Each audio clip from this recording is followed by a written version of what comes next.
औज़ुबिल्लाहिमिनश्शैतानिर्रजीम बिस्मिल्लाहिर्रहमानिर्रहीम अल्लाहुम्मा सल्लि अला मुहम्मद व अला आलि Muhammad. Chemistry grade 9। Descriptive question. Mention the name of the branch of chemistry in which you study each the following topics. Most start में हमारे पास जो हमारा टॉपिक था 1.1 उसमें हमने पढ़ा था कि केमिस्ट्री क्या होती है, केमिस्ट्री को मुख्तलिफ ब्रांचेस में हमें डिवाइड करने की ज़रूरत क्यों पेश आती है, और फिर हम लोगों ने डिफरेंट ब्रांचेस ऑफ केमिस्ट्री पढ़ी थी। और ये लेक्चर अगर आपने अटेंड नहीं किया तो आप उसको अटेंड करें। तो मैंने वहाँ ही आपको बताया था कि क्वेश्चन हमारे पास जब आता है तो वो ऐसे नहीं आता कि आप फ़लाँ ब्रांच ऑफ केमिस्ट्री की डेफिनेशन लिखें या फ़लाँ जो ब्रांच ऑफ केमिस्ट्री है वो किन किन चीज़ों के साथ डील करती है। सम टाइम हमें ऐसे भी क्वेश्चन आ सकता है कि ये जो रिएक्शंस दिए गए हैं ये हम इन्हें कौन सी ब्रांच ऑफ केमिस्ट्री में स्टडी करेंगे। तो इसके लिए सबसे आसान तरीका है कि आप सारी ब्रांचेस ऑफ केमिस्ट्री को डिटेल के साथ देखें और फिर आप लोग आंसर करें। तो सबसे पहले हमारे पास है rate of reaction. Rate of reaction हम लोग फ़िज़िकल केमिस्ट्री में पढ़ेंगे। फ़िज़िकल केमिस्ट्री हमारे पास पहली ब्रांच थी जो बिल्कुल ग्रास रूट लेवल पे जाके डिस्कस करती है चीज़ों को एटॉमिक और मॉलिक्यूलर लेवल पे, और फिर ये हमें बताती है कि रेट ऑफ रिएक्शन कैसे होता है, और इसके अलावा ये प्रिडिक्शन भी हमें देती है केमिस्ट्री की। और फिर इसको हम लोग इंडस्ट्रियल स्केल तक हम इसको फ़िज़िकल केमिस्ट्री को स्टडी करते हैं। तो रेट ऑफ रिएक्शन हमारे पास फ़िज़िकल केमिस्ट्री में डील होगा। बी हमारे पास है digestion of food in human body. तो ब्रांच ऑफ केमिस्ट्री हमारे पास इसमें आ जाएगी बायोकेमिस्ट्री, क्योंकि ह्यूमन बॉडी का जिक्र है तो बायोकेमिस्ट्री, बायो मीन लाइफ। तो ऐसी ब्रांच ऑफ साइंस जो हमारे लाइफ के में, ह्यूमन लाइफ में, या आप लोग कह सकते हैं लिविंग थिंग्स में जो हमारे पास रिएक्शंस हो रहे होते हैं उनके साथ डील करती है, वो बायोकेमिस्ट्री है। सी हमारे पास आ जाएगी प्रॉपर्टीज़ ऑफ प्लाज्मा। तो प्रॉपर्टीज़ ऑफ प्लाज्मा अगेन हमारे पास आ जाएगी फ़िज़िकल केमिस्ट्री में। आगे हमारे पास है इकोसिस्टम। तो इकोसिस्टम डेफिनेटली इन्वायरमेंटल केमिस्ट्री में आ जाएगा, हमारे माहौल से रिलेटेड है। आगे हमारे पास है reaction taking place during firework. तो ये भी हमारे पास फ़िज़िकल केमिस्ट्री में आएगा। और आगे है measurement of absorption of wavelength with help of ultraviolet spectrometer. तो ये हमारे पास आ जाएगा एनालिटिक केमिस्ट्री में। एनालिटिक केमिस्ट्री में हम लोग तज्जिया करते हैं आया कौन सी चीज़ किसी भी सब्सटेंस में किस हद तक है। तो अगला क्वेश्चन है what are allotropic forms, explain the allotropic form of carbon and sulphur and how does coal different from diamond. तो इसमें बेटा हमारे पास पूरा टॉपिक दिया गया है एलोटॉपिक फॉर्म वाला, तो उसमें मैं आपको निशान लगवा देती हूँ।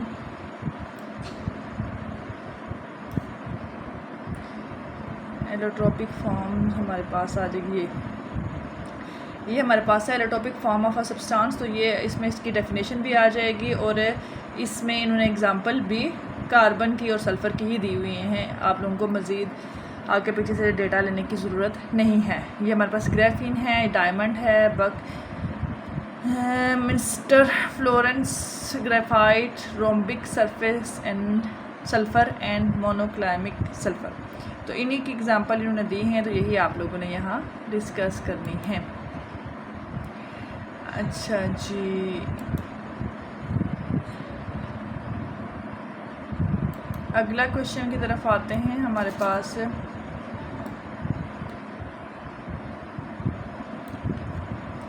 अगला क्वेश्चन है what are super critical fluid and how they are different from ordinary liquid. इसके लिए मैंने आपका नोट्स तैयार कर दिए हैं। ये हमारे पास है जी सुपर क्रिटिकल फ्लूइड क्या होता है। बुक में आपका थोड़ा शॉर्ट था तो यहाँ मैंने थोड़ी सी डिटेल ऐड कर दी है। Super critical fluid is a substance that is kept at a temperature and a pressure above its critical temperature and a pressure. At this condition the substance can not be clearly classify as either a liquid or a gas. It has some properties of both. The critical temperature is the highest temperature at which gas can be converted into liquid by increasing pressure.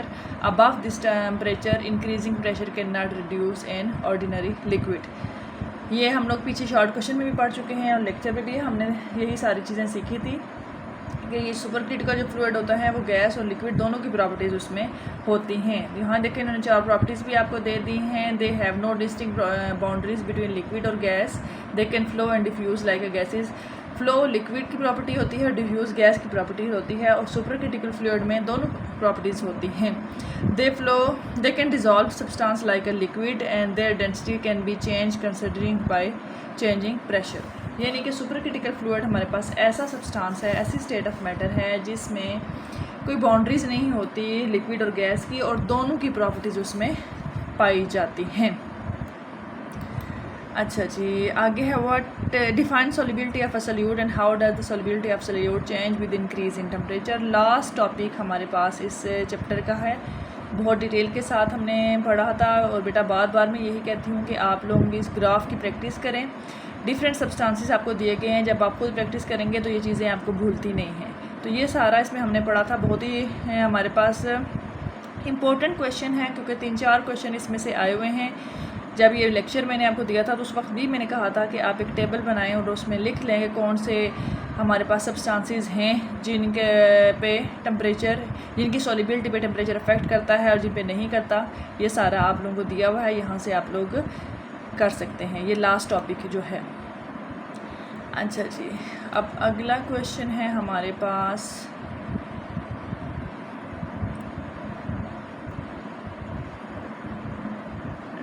What type of movement are present in gaseous and liquid molecule. Gaseous and liquid molecule में किस तरह की हमारे पास movement होती है। तो ये भी मैंने आप लोगों का बुक में थोड़ा शॉर्ट था, तो यहाँ मैंने थोड़ा सा इसको दो पैराग्राफ में कर दिया है, बहुत लेंथी नहीं है। According to the kinetic molecular theory, gas molecule are conditionally moving because they have a kinetic energy. Gas molecule are far apart and the attractive forces between them are very weak. They show translation, rotational and vibrational motion. Translation motion means moving from one place to another. Rotational motion means rotating around their own axis, and vibrational motion means vibrating within the molecule. They move rapidly and freely in all directions and collide with one another and with the walls of the container. अब liquid देखें, are also continuously moving, but their movement is more restricted than that of gas molecule. Gas molecule और liquid की दोनों में movement होती हैं, लेकिन definitely gas diffuse हो सकती है कमरे में। अगर आप लोग एक साइड पे स्प्रे करें तो दूसरी साइड पे आपको फ़ौरन फील होगी। लिक्विड की जो मूवमेंट होती है गैस की निस्बत बहुत कम होती है। Liquid molecule are closer together and have a strong intermolecular forces. इतनी स्ट्रॉन्ग होती हैं कि आप गैस की निस्बत उसकी स्ट्रॉन्ग होती हैं, लेकिन सॉल्ट की निस्बत इतनी स्ट्रॉन्ग नहीं होती। दे shows translation, rotational and vibrational motion. They can move and slide past one another which allow liquid to flow, but they cannot move as freely as a gas molecule. Thus the greater freedom of movement in gas make them fill the entire container, while liquid have a definite volume. दोनों के दरमियान differences हम लोग बहुत detail के साथ पढ़ चुके हुए हैं। यहाँ मैंने आप लोगों को एक कम्प्रिहेंसिव फॉर्म में दे दिया है दोनों का difference. I differentiate between the area which are study under inorganic and organic chemistry. तो इसमें भी आप सबसे पहले टॉपिक में आ जाएँ ब्रांचेस ऑफ केमिस्ट्री, तो उसमें आप लोग दोनों पढ़ेंगे। यहाँ हमारे पास है जी ऑर्गेनिक एंड इनऑर्गेनिक केमिस्ट्री। ये आप लोग ऑर्गेनिक केमिस्ट्री के और इनऑर्गेनिक दोनों की ब्रांचेस की डेफिनेशन लिखें, तो दोनों के डिफरेंसेस में आ जाएंगे कि इन ऑर्गेनिक केमिस्ट्री में हम लोग कार्बन कंपाउंड्स की प्रॉपर्टीज़ पढ़ते हैं, जबकि इनऑर्गेनिक में कार्बन के अलावा जितने भी कंपाउंड हैं वो सारे स्टडी किए जाते हैं। तो ये हमारा शॉर्ट सा लेक्चर था बेटा, आप लोग इसको नोट कर लें। और फिर हमारा एक ही टॉपिक रह जाएगा, वो है हमारा इन्वेस्टिगेटिव क्वेश्चन।